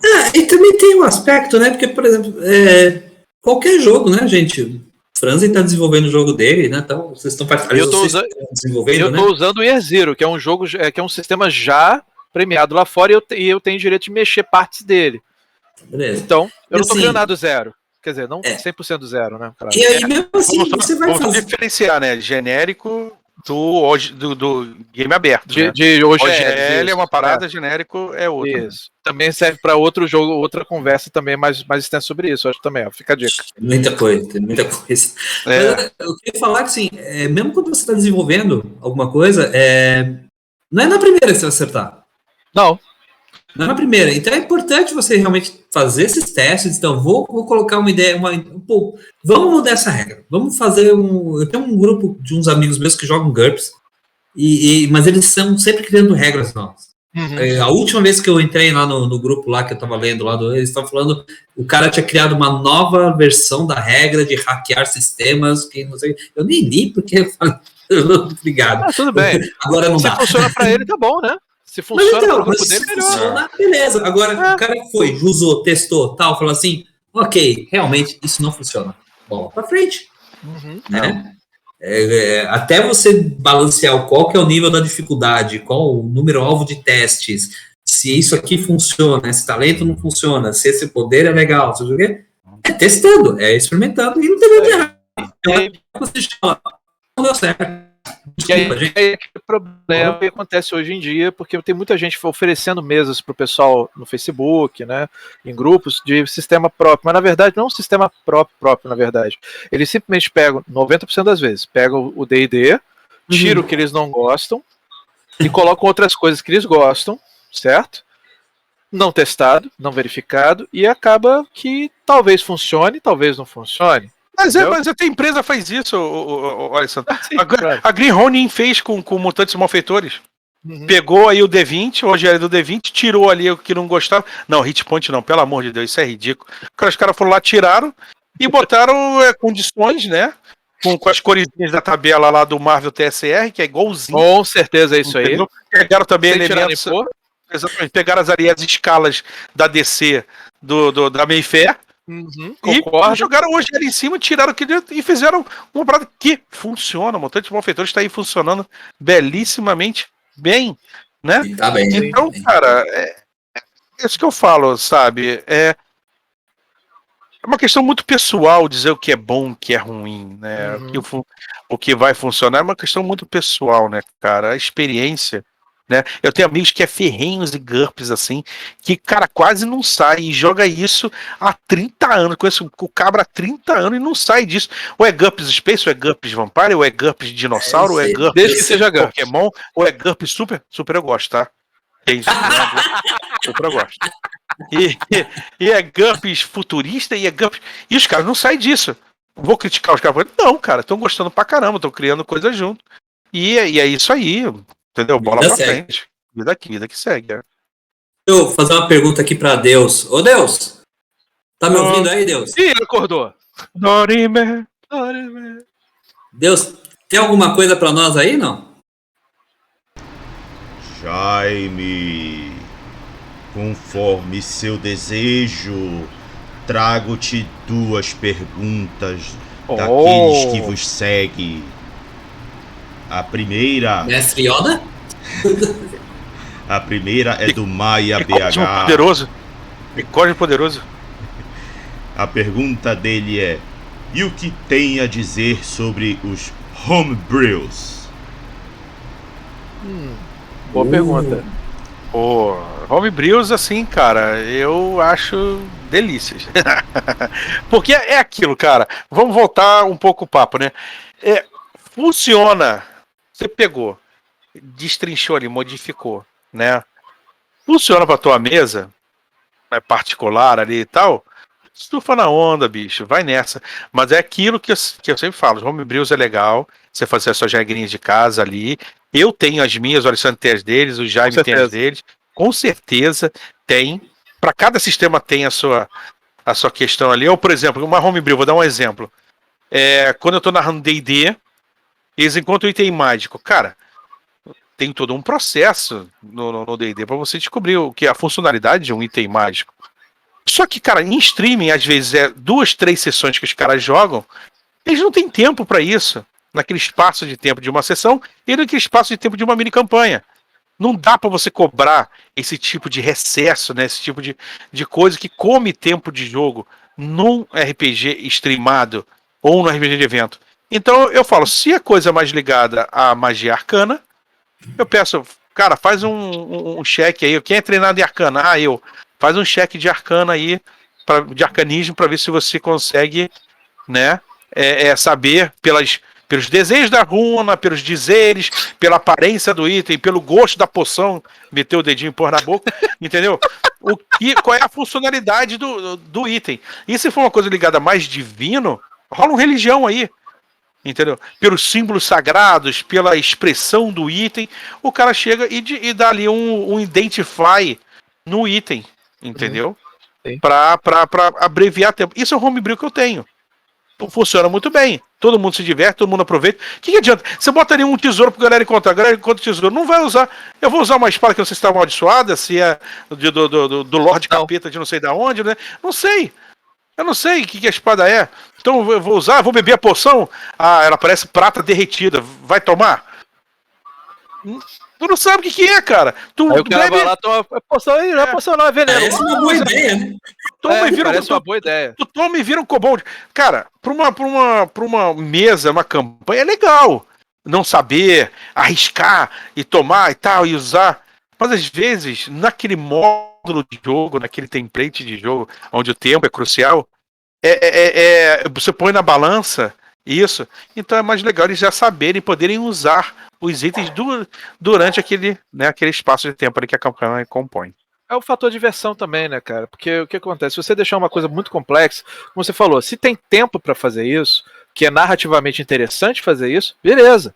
Ó, por exemplo, eu tava jogando 300 anos atrás, tive uma campanha que um cara chegou e ficou carregando o raio de um item que ele tava com ele, que é um cenário medieval, ficou carregando isso pelas próximas 5 sessões, não sabia o que era. Toda vez que ele tentava, ele falhava em tentar descobrir o que era a coisa. Aí deixei, foi assim indo. Aí um belo dia ele pegou, não, vou usar essa parada, mas você não sabe o que é, dane-se. Aí quando ele usou, a coisa aconteceu e aí eu liberei pra ele, ó, a situação é essa aí. Mas o cara teve que, para a questão narrativa, funcionou, porque nós tínhamos tempo, era interessante ver aquela questão do cara tentar quebrar a cabeça, dar ideias e tudo mais. Mas, cara, realmente, hoje em dia, infelizmente, a gente tem que falar a verdade. Hoje em dia, o tempo real que é percebido pelas pessoas é diferente do tempo real de, sei lá, 50 anos atrás, né? Porque isso é uma coisa importante para levar em conta. O tempo real de hoje... O Alessandro envelheceu a gente agora, né? 50 anos atrás. Caraca! Mas é a instituição. O que acontece? O tempo real. O que é o tempo real? O tempo real é aquilo que é percebido hoje em dia. Por exemplo, estamos falando de um cenário, vamos dizer assim, que nós vivemos não no século XX, mas no século XIX. O tempo real de uma pessoa receber uma mensagem, mandar uma mensagem, era normal esperar 6 meses. Isso era admissível. E se passasse do 6º mês, as pessoas ficavam irritadas e preocupadas. Ou aconteceu alguma coisa. Depois de um tempo, a tecnologia avançou e a comunicação se tornou mais interessante. Você tem o telefone. Você ligava, a pessoa não respondeu, você já tinha uma cena de 10, 15 minutos e começava a ficar preocupado. Então o tempo real foi passando com o tempo. O e-mail, o WhatsApp, Telegram.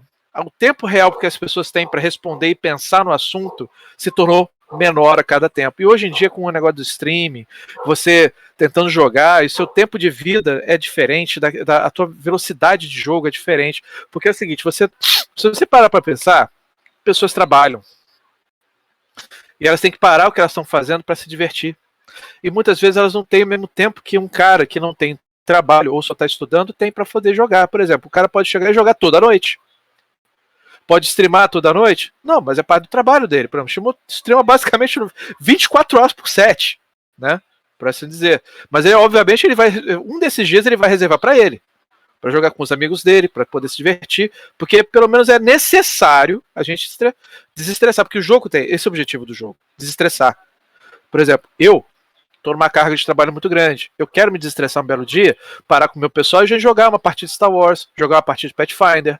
Queremos muito. De repente jogar até a própria muito abaixo do sono. É aí que então entra às vezes as homebrews, né? Para facilitar, para abreviar um pouco o jogo, né? Exatamente. Esse é o ponto que eu quero chegar. O tempo real das pessoas hoje em dia é curto, então você não pode ficar aloprando com as pessoas o tempo todo. Certas regras são feitas para jogar com pessoas que têm tempo. Qual é o seu tempo útil hoje? Como é que é o seu tempo real hoje? Você trabalha? Você tem tempo? Às vezes não só por tempo, cara, porque é mais legal desse jeito aqui. Não, mas assim, é um dos caminhos, né? Falando. Funciona pra todo mundo, né? É mais legal assim, pô. Dragão brefa toda hora. Solta brefe toda hora. No meu mundo, dragão brefa toda hora. Não, mas peraí, recarga com 5, 6. Ou então no outro, não, é cada um D4 rounds. Não. Então por quê? Por que não, cara? Vai brefar toda hora que é maneiro. Aí sim é um dragão de verdade. Você já viu o Game of Thrones, o Drogon lá parar? Peraí um minutinho que eu vou brefar daqui a pouco? Não! Eu tô engasgado aqui, eu tô com azia agora. É toda hora, meu amigo. É bobo. Então é isso aí. É isso mesmo, né? Porque assim, o homebrew pode ser muito legal, mas você tem que ter uma coisa em mente, quer dizer, vai ser divertido para todo mundo? Vai ser divertido pro jogo? Né? Vai somar realmente na experiência? Bacana, vamos tentar, né? Mas sabendo que às vezes pode ser que não. Se não deu certo, beleza. Mas evitem usar homebrews que causem a diversão de um amiguinho e cause o estresse de outros amiguinhos. Né? Porque isso é importante lembrar, porque muitas vezes as pessoas gostam de pegar homebrew tirado da internet. Eu acho maneiro isso. Mas quando coloca na mesa para jogar, só ele se diverte, o resto não. Aí já estragou a experiência. Deus! Aí ainda? Estou. Qual é a segunda pergunta aqui para meus Tem colegas? que colocar a musiquinha do Dorime aqui toda vez que ele falar. A gente vai trabalhar isso depois. A próxima pergunta é do Dragão Perneta. E ele perguntou: como cativar os jogadores a continuarem sua mesa? Guloseimas dosas. É brincadeira. Olha, como mestre do jogo, aceitaria com bom grado. Isso seria quase um sacrifício, né? Para pro boa vizinhança do jogo. Você chega, papo de gordo, né? Foda, né? Mas você chegar na mesa de jogo, né, cara? Já tem os refris ali, 2 pizzas gigantes, assim, pô, chegou na hora certa, meus jogadores. Aí, eu vou falar que um amigo meu, quando viu que eu tava aqui com vocês dois, falou assim: eu posso falar que eu acho que essa aí vai ser uma live de peso? Com certeza, meu amigo. Aqui eu posso falar mais. O programa é medida em arroba, meu amigo. Com certeza. Além de ser de peso, essa live é uma barbada. Foda. Mais ou menos.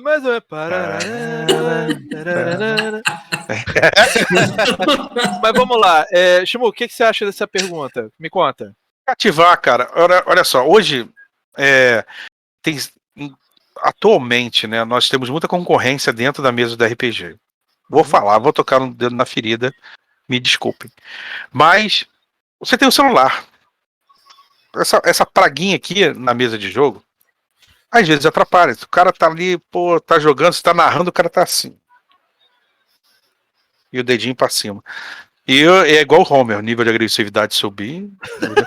E, porra, você olha aqui e ele tá assim, caraca, bicho. Sabe por quê? Porque de repente, aquele cara vai chegar lá no futuro, vai se ferrar numa ação no jogo. E eu falo assim, caraca, eu não sabia que era assim. Porra, falei que os degraus eram escorregadios, porra. Entendeu? Então, a gente tem muita... O cerne, né? A gente tem muita concorrência dentro do jogo. Muitos de nós já são casados, muitos de nós às vezes têm filho, o filho entra na sala, bateu não sei o que, tá chorando, você tem que parar, dar atenção e tal. Então nós temos muita concorrência, vamos botar assim entre aspas, dentro do jogo. Então para você cativar as pessoas, a minha sugestão é imersão. Tá? Concordo. Primeiro de tudo, você vai começar uma nova campanha, faz uma sessão 0, bate um papo com os jogadores. Para quê? Para eles quebrar o gelo entre eles, se eles não se conhecerem. Obviamente, se for um grupo inner, né, um inner core, um grupo ali, vamos se conhecer, aí então você pula essa questão. Mas a sessão 0 é bom para quê? Para alinhar perspectivas. E aí, o que vocês esperam? Eu tô querendo narrar aqui o Alien e tal, o Alien RPG lá da maravilhosa New Order. E, porra, o que a gente vai... O que vocês esperam? Porra, eu queria igual o filme assim, cara, que tá xenomorfo, caramba, aquele terror. Aí chegou outro, não, pô, eu queria explorar um pouco mais o universo expandido. Tem outros planetas, outras criaturas. Aí o outro, pô, também tem um pouco aí de politicagem entre as empresas, né, que exploram o espaço, tarará, e tu vai anotando, maluco, aquele caraca, botar um temperadinho aqui de política, xenomorfo saindo do bueiro, e tu vai anotando as expectativas. Então, nessa sessão 0, aquele bate-papo, que comumente também se faz as fichas de personagens, né, é legal pra isso. Então, aquilo ali você já vai ser tipo uma colinha pra você, o quê? Dar imersão no jogo. Você começa a bolar, né, coisas com aqueles temperinhos ali, você já vai deixando a pessoa mais interessada. Por quê? Porque você já sabe que ela vai curtir. Ela falou pra você que ela vai curtir. Não que você vai fazer exatamente o que ela quer, mas o tempero daquilo no jogo. Né? E se você puder botar, pô, imagem no jogo, a descrever é importante, tá? Mas alguma coisa, uma ou outra coisa no jogo tem uma imagem, música. No meu jogo de lobisomem, eu tive uma campanha de 10 anos de lobisomem que eu mestrei, né? E, cara, os personagens tinham trilha sonora própria. Ah, legal. Entendeu? Então, quando o cara ia aparecer, eu botava ali no Discman ali, entendeu? Pra tocar a trilha sonora do cara. Vilões tinham trilha sonora própria. Quer ver? A tela tá escura. Se começar a tocar, pam, pam, pam, pam, pam, pam, pam, pam, pam, pam. Tu já sabe que vai dar merda. É Vader na área, meu amigo. Sim. É o lado negro da força. Não precisa falar mais nada. Morre! Né? Exatamente. Se o personagem caiu dentro d'água, eu começar a fazer. Para. Tu já vai ficar um maluco querendo sair da água. Por quê? Verdade. Aquilo ali é a imersão da coisa. Ela traz as pessoas pra dentro do jogo. É isso mesmo. Sacou? E a música, nós somos muito afetados pela música. Né? Então, Visual música, também. trilha Música sonora visual. de lugares, trilha sonora de personagens, né? Uma trilha sonora de combate, que é mais simples, uma trilha sonora de botar ali o Conan ali, né? E nunca, né? Botar a trilha sonora do Conan ali e tal, vamos, pancadaria. Isso é tudo positivo, né? Uhum. E identificação também traz imersão, né? Se você conhece a pessoa, você pode uma coisa, o plot do background dela, que fala, caraca, meu irmão, esse personagem é a minha cara mesmo, mano. Tá, porra, se identifica com o personagem. Então a imersão é uma boa arma contra essa concorrência que nós temos na mesa. Usando o que você falou mesmo, já dou, por exemplo, o exemplo do xenomorfo do bueiro, né? Aí quando você colocar uma cena que tiver um bueiro, aí o jogador já vai ficar assim, eita, pô.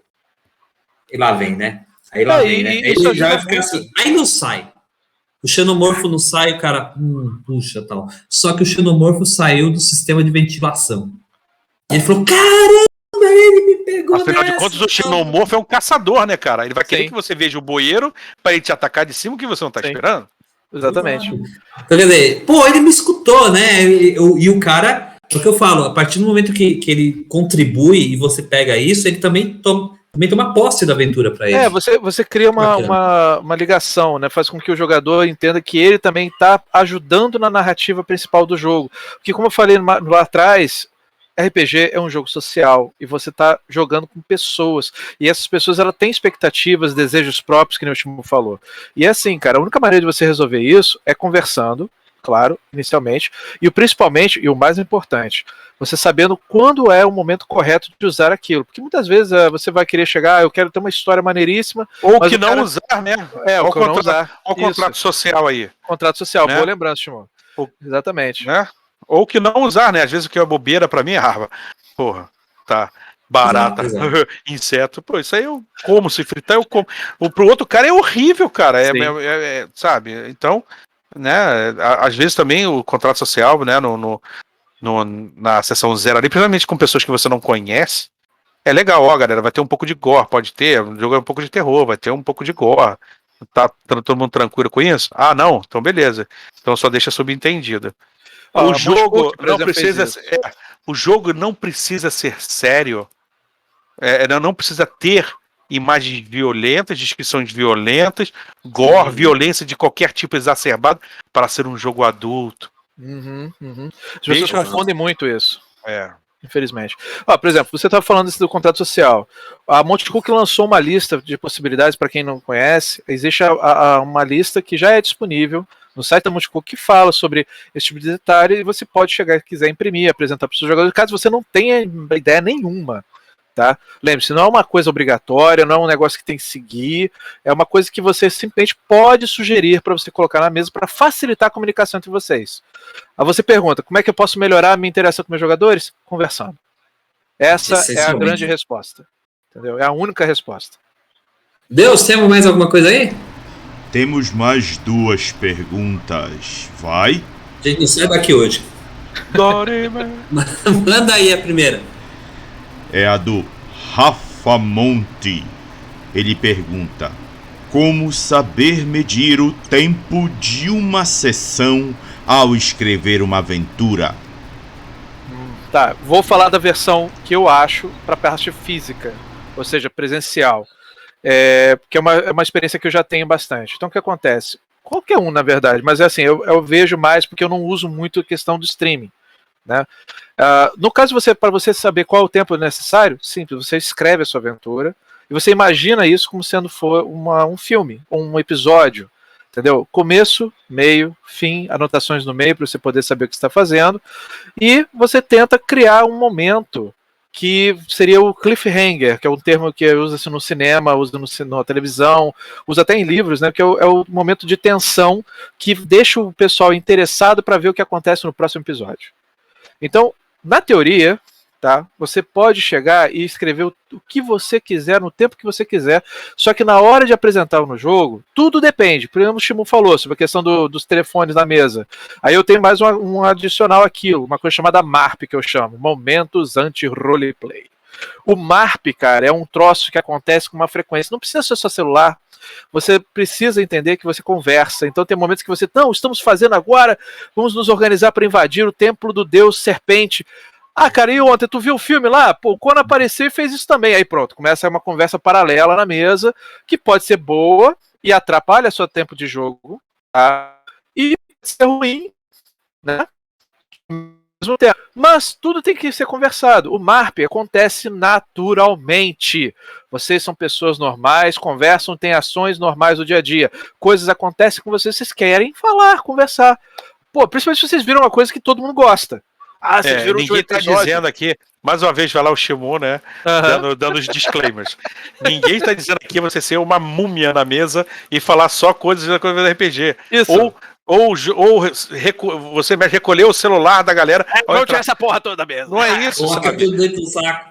Pois é, e lacrar o saco, só pega na saída. Entendeu? Não é isso. A gente sabe que pessoas podem mandar mensagem pra você importante, de casa, mulher, esposa, filho, maridos, né?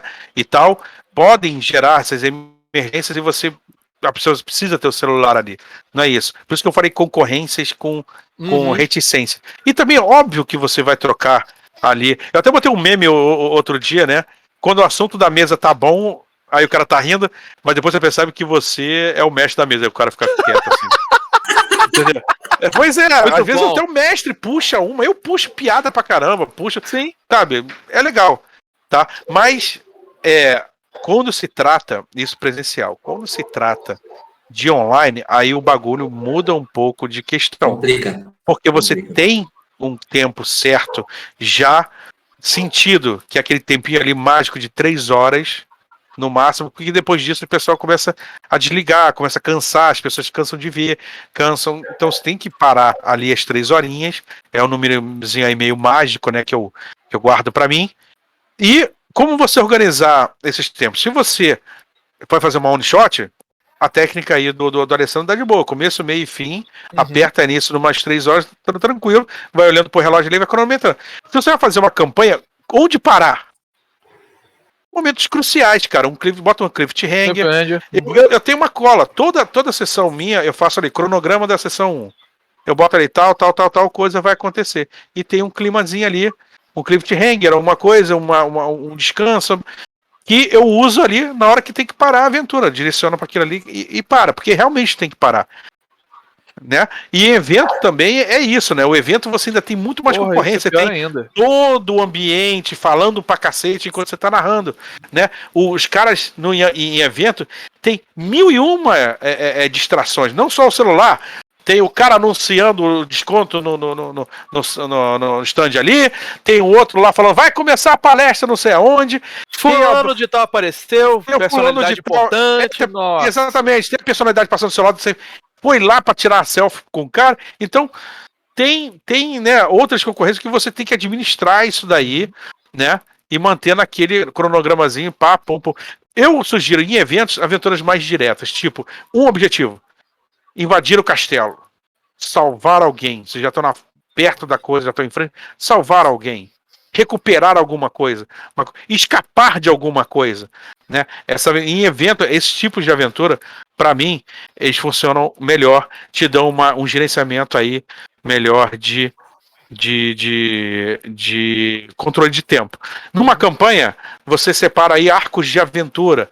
Comigo gira em torno de 6 sessões aí. Que aí você já pode preparar os blocos separadinhos. Também funciona.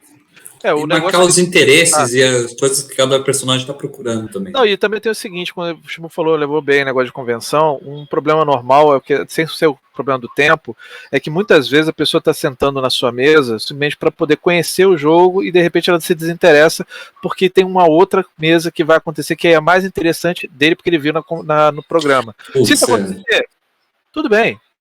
Não fica chateado, isso acontece. Não é questão de, porque o cara é ruim. Não, existem mestres ruins em evento? Tem, sabemos que existem. São pessoas que você tem que entender que são parte da nossa comunidade. Agora, tem mestres muito bons que você vai ficar até preso na mesa do cara, porque, o troço está tão bom que talvez aquela mesa que eu estava interessado vai acontecer, mas eu tenho minha dúvida se vou ou não vou. Aí você pode parar um momento e falar assim, cara, olha só, tem uma situação XYZ, posso sair? Você não vai ficar chateado. É convenção, cara. Uma convenção, isso acontece, as pessoas vão sair. E uma questão online, você também tem que ter paciência com um cara que tem um equipamento inferior ao seu, tem uma rede muito ruim de transferência, tem um computador mais lento, e principalmente quando acontece o famoso blackout, né? Aí não tem o que fazer. Mas caiu a internet. A pessoa fica chateado. Entendeu? É tecnologia, cara. Você é dependente. Todos os ambientes que nós estamos conversando aqui, problema de alguma forma, não há, tá? Não há mesmo. Eu nem vou adicionar, acho que vocês falaram praticamente tudo que tinha que falar. Deus, qual é a última pergunta aí? A última pergunta é do Dragão Perneta. Como gerenciar uma mesa online, já que as pessoas estão longe e não temos o controle como na presencial? Controle? Estranho o termo, porque você também não tem controle no presencial. As pessoas chegam pra você, vamos marcar tal dia, uau! Daí chega lá no dia. Entendi muito bem que tipo é de controle, não sei. É o que? Da assiduidade das pessoas? Assiduidade, vamos dizer que seja assiduidade. Do interesse? Eu não entendi muito bem. Mas assim, é mais difícil mesmo. Eu entendi o cerne da pergunta do Dragão Perneta. Eu entendi, porque realmente, mesa online você está distante, né? Ali você. A linguagem corporal da gente é 30% de nossa comunicação. Sim. Quando a gente fica restrito só esse quadradinho, eu tive muita dificuldade, porque eu sou um mestre presencial que eu gesticulo muito as mãos, e ando para um lado e para o outro. Então, minhas primeiras. Se você for ver lá no Casa Velha, primeiras lives minhas, eu daqui a pouco tava assim, ó. E daqui a pouco saía do troço, e aí eu, me tocava voltar, aí eu tinha que fazer, né, com a mãozinha aqui no centro. Entendeu? Para dar o desenrolo. Então, realmente, se você ter esse tipo de controle, tanto de. A assiduidade é a mesma coisa. Porque se o cara vai meter o caô de não ir, ou não vai poder ir, é tanto presencial quanto online. Acho que o online tem um fator a mais, que é a questão daí, como a Alessandra falou, a tecnologia, falta de energia e tal. Sim. E às vezes não ocorre muito na presencial, né? A online tem esse problema. Uhum. Então, agora, se o cara quiser meter o caosinho, cara, vou levar minha avó no jiu-jitsu, meu cachorro pegou fogo, sei lá, ele vai meter esse caô tanto fora quanto dentro. Você não tem realmente esse poder. Você tem bolar alguns remédios para que isso aconteça. Ó, galera, vai ter jogo se metade mais um do quórum vier. Entendeu? Então você já estabelece uma regra aí, assim, vamos dizer. Então, de repente, se é isso que você quis dizer, não sei. Tá? Esse tipo de controle de assiduidade das pessoas bode regras, né, galera? Ó, você vai falar, tá tudo bem, galera, mas tendo metade mais um dos jogadores, ou metade dos jogadores, vai ter jogo. É uma parada. E aí você converte o cara e você converte o personagem que não veio em um personagem NPC de luxo que vai seguir algumas coisas que o próprio mestre bota ele na bolha de metril. Bora na bolha de metril, lá guardadinho na estante, depois ele volta. Ou de repente ele vai acompanhando, mas ele comenta. Se você só conhecer o jeito que o cara joga, né, você pode fazer algumas coisas. Obviamente, a regra do dia não faça o que acontece com os amiguinhos no passado distante, que quando faltava na mesa, o cara chegava assim, peraí, deixa eu ver se eu entendi bem. O cara vai na sessão seguinte, deixa eu ver se eu entendi bem. Eu morri na última sessão porque eu tava com um ponto de vida. Você quer dizer então que eu entrando, eu pedi para entrar uma sala cheia de esqueleto, e eu sem nenhuma armadura, e totalmente quebrado com um ponto de vida, é isso mesmo? Aí todo mundo olha pra cá, achamos que isso ia ser a sua atitude. Não é assim que funciona, gente. Entendeu? É muito complicado, a palavra controle, eu acho que você não deve usar. O correto é tentar conversar com seus amigos, principalmente se for seus amigos, obviamente, porque, cara, a assiduidade é um fator moderno que varia muito. Se o cara tiver um compromisso, de repente surge um problema, ele tá em casa jogando online, que nem agora acontecer. De repente, sei lá, sua esposa ficou doente, ela tá o dia inteiro desse jeito. Você vai jogar? Será ok contigo? Beleza. Tá com uma namorada?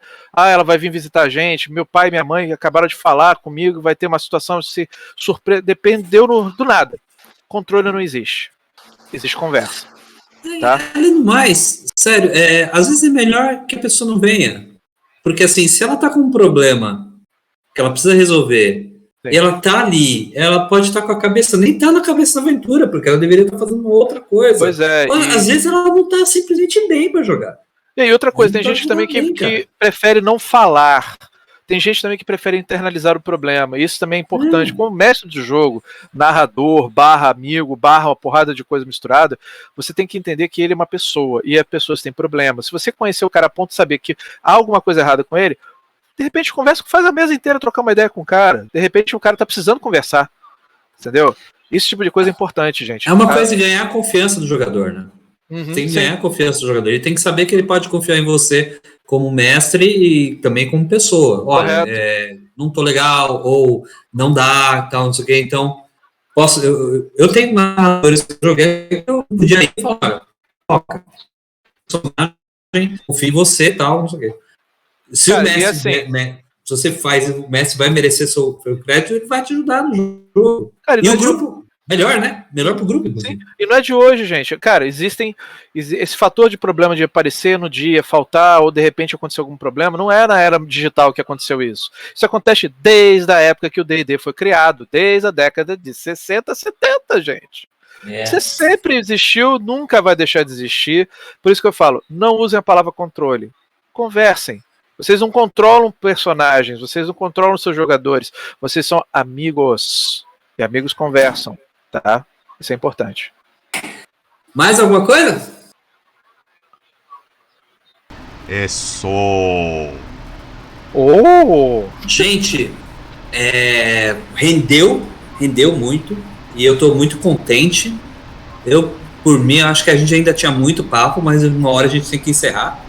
Né? Então eu vou pedir para vocês se despedirem aí. Em um outro dia a gente vai voltar a conversar. É que eu tenho que dar tempo para outras pessoas.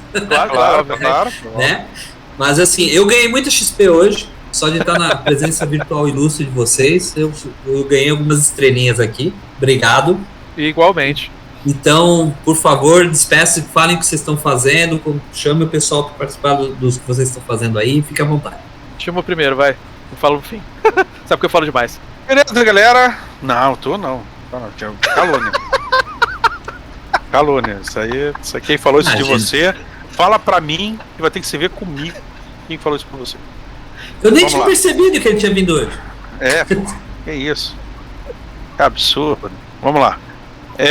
Galera, eu sou o Shimu, né? Quem quiser aí me seguir, né?